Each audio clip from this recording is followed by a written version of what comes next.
How do we know when Jesus used the title Son of Man that he was referring to Daniel 7, not just calling himself a human?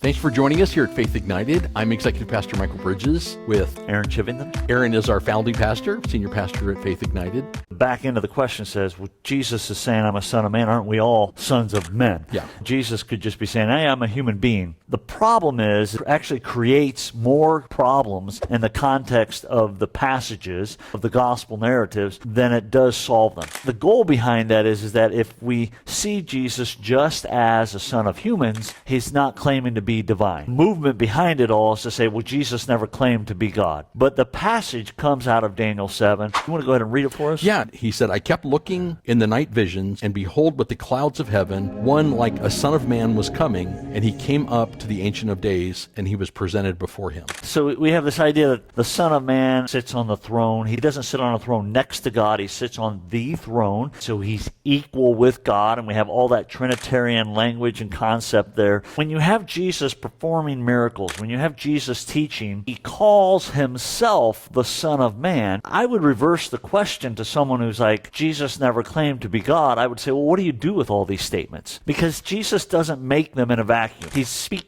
in the context of the Old Testament. When Jesus claims to be the Son of Man, he's in direct reference to the Daniel 7 passage. Often, we see Jesus performing a miracle to validate that the message is true. The purpose of miracles often in Scripture is to validate the messenger. I argue that if we say, hey, Jesus just referenced, I'm a son of a human being, the Scripture no longer makes sense. For Jesus to walk around and say, I'm just like you, I'm a son of a human being, you didn't need to say that. It creates more problems than it actually solves. When if we read it in the context of the Jewish Scripture that Jesus claimed to be the Son of God, then all those make sense because Jesus does a miracle and says, as the Son of Man, as the Son of Man, and we all go, those are messianic claims that the church didn't introduce, that Jesus himself made about himself, which takes us to the core question of Christianity. Did Jesus claim to be God? Did Jesus believe that he was God? And then what do you and I do with Jesus' own claims about himself?